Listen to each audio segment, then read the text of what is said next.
او ہوش میں آ جاؤ، یہ زندگی دھوکہ ہے، یہ دھوکہ ہے، یہ مچھر کا پر، یہ دھوکے کا گھر، یہ مکڑی کا جالا۔ چڑھتا سورج مت دیکھو، ڈوبتے سورج کو دیکھو، دیکھتے نہیں اور صبح کی رانائیاں وہ ابھی اپنا نشہ اتار نہیں پاتی کہ ایک دم مغرب کا افق ان کو دبوچ کر ساری رونق کو چھین لیتا ہے اور اس کی رونق کو اندھیروں میں بدل دیتا ہے، دن کی چمک دمک کو سیاہیوں میں بدل کر رات آنے والی، شام آنے والی، ڈوبنے والا سورج وہ پکار پکار کے کہتا ہے یہ دھوکے کا گھر ہے، اس کے چکر میں نہ پڑنا۔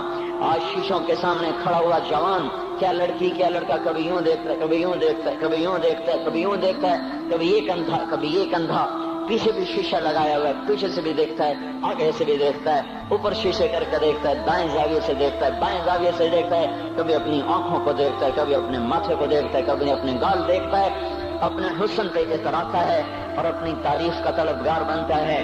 چند صبحیں چند شامیں، بس چند صبحیں چند شامیں، پھر کیا ہوا؟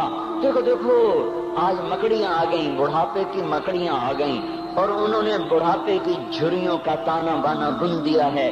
اب اسے کہتے ہیں شیشہ دیکھو، کہ تم میں نہیں دیکھتا۔ آج وہ شیشہ دیکھنے کی سکت نہیں مجھے شیشہ نہ دکھاؤ، یہ میں نہیں ہوں، یہ میں نہیں، یہ تو ہی ہے۔ نہیں میری تو بڑی جوانی تھی، بڑا حسن تھا، میں تو وقت کی زلیخا تھی، میں تو وقت کا یوسف تھا۔ تو آج دیکھ تو صحیح، تیرا ہی چہرہ ہے۔ یہ جھریاں کہاں سے آئیں؟ یہ بڑھاپے کی مکڑیوں نے کس وقت حملہ کیا؟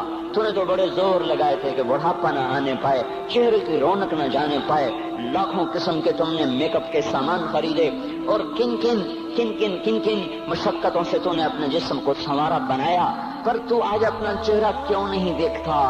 آج نظریں، وہ نظریں ہرنی جیسی آنکھ، اس کی تو ہرنی جیسی آنکھ، آج وہ آنکھ کا پپوٹا ہی نہیں اٹھ رہا، آنکھ اٹھنے سے انکار کر رہی ہے، آنکھ اٹھنے سے انکار کر رہی ہے، اور اس کی تو بڑی ناز و انداز والی چال ہے، اور آج اس سے قدم نہیں اٹھائے جا رہے، آج اس کو ویل چیئر پہ بٹھایا جا رہا ہے۔ وہ مجھے نصر اللہ بٹ ملا، پہلے فلموں میں کام کرتا تھا، اب تو ماشاءاللہ 3 چلے لگے، بڑی داڑھی۔ تو یہ اس زمانے میں، ہمارے زمانے میں فلموں میں کام کرتا تھا، تو کہنے لگا میں 3 من کی بوری کو یوں اٹھا کے پھینک دیتا، 2 انگلیوں میں پکڑ کے یوں اٹھا کے پھینک دیتا تھا، آج مجھ سے خود زمین سے اوپر اٹھا نہیں جا رہا ہے۔ ہاں یہ میرے بھائیو، آنے والی صبح اور شامیں وہ اپنے چہرے ہمیں اوپرے نظر آتے، نہیں میں نہیں، تو ہی ہے۔ میری جوانی کہاں گئی؟ اسے دنیا کھا گئی۔ میری رونقیں کہاں گئی؟ اسے دنیا لے گئی۔ میرا حسن کہاں چلا گیا؟ وہ شام کے ساتھ ڈھل گیا۔ میری جوانی کہاں چلی گئی؟ وہ ڈھل گئی رات کے ساتھ، شام کے ساتھ۔ یہاں کا ہر پھول کھلنے نہیں پاتا کہ وہ مرجھا جاتا ہے، بہار آنے نہیں پاتی کہ خزاں کے تھپیڑے سے دھکا دے کر درختوں کو ننگا کر دیتے ہیں، مسکراہٹیں آ نہیں پاتی کہ آنسوؤں کی رمجھم برسات شروع ہو جاتی ہے، خوشیاں آنگن میں قدم پہلے رکھتی ہیں اور غم آ کر اس کو دھکا دے کے وہ جا کے پھینکتے ہیں۔ ان کا آنا بعد میں ہوتا ہے، غم پہلے سے آ کر ایک مار کے اٹھا کے وہ پھینکتا ہے۔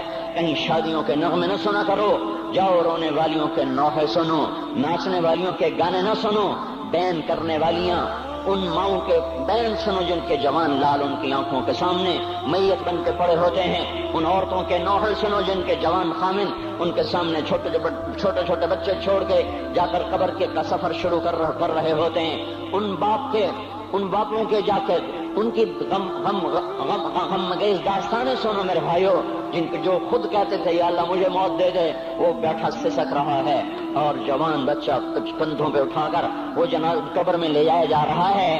یہاں کے راگ نہ سننا، دھوکہ کھا جاؤ گے، یہاں کے ہوٹلوں میں نہ جانا، وہ سب دھوکہ فریب ہے، مسکراہٹیں دھوکہ ہیں، اور یہاں کے ہوٹل وہ ایمان کو برباد کرنے کے اڈے ہیں، وہاں نہ جانا، وہاں ہر چیز مصنوعی ہے۔ لوٹ کے قبرستان جانا، شکستہ قبریں، ویران قبرستان، ٹوٹی ہوئی قبریں، اکھڑی ہوئی قبریں اور جھکی ہوئی قبریں، وہ سیدھا قبریں، دھنسی ہوئی قبریں، ہائے ہائے، ایک قبر کہے گی میں بھی کبھی کسی کا سر پر غرور تھا۔ میں مینی شریف کے قبرستان سے گزر رہا، ایک جگہ فاتحہ پڑھنے جا رہا، میں قبرستان کے درمیان سے گزرا تاکہ قرآن پڑھتا ہوا دائیں بائیں سب کو ایصال ثواب کرتا جاؤں۔ اللہ کی قسم میں نہیں جانتا کون ہے کیا ہے، ایک قبر نے میرے پاؤں روک لیے، اس کی بے بسی نے، اس کی حسرت نے، اس کی بوسیدگی نے، اس کی اداسیوں نے، اس کے غموں نے میرے پاؤں روک لیے. میں تو اپنے دھیان میں جا رہا ہوں, میرا اپنا عزیز ہے, میں اس پہ فاتحہ پڑھنے جا رہا ہوں. مجھے نہیں پتا کون مرا ہوا ہے, پر اس کی قبر کی ویرانی نے, وہ سیدگی نے, اوئے ہوئے ہوئے, میرے پاس الفاظ نہیں, میں کیسے وہ نقشہ بیان کروں کہ چلتے ہوئے قدم میرے رک گئے اور میں ایسے کھڑا ہو کے قبر کو دیکھنے لگا. اور میں بے شک مجھے یوں لگا جیسے قبر کا ایک ایک ذرہ کہہ رہا ہو, ادھر بھی کچھ پڑھتے جاؤ, یہاں کوئی کبھی نہیں آیا. ماؤں کو دفن کرنے کے بعد اولادیں بھول جایا کرتی ہیں.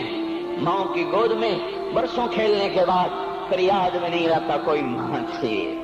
باپ کے کندھے پر برسوں سواری کرنے کے بعد یاد نہیں رہتا کوئی ہمارے لیے گھر بنا گیا تھا, زمین چھوڑ گیا تھا, جائیدادیں چھوڑ گیا تھا.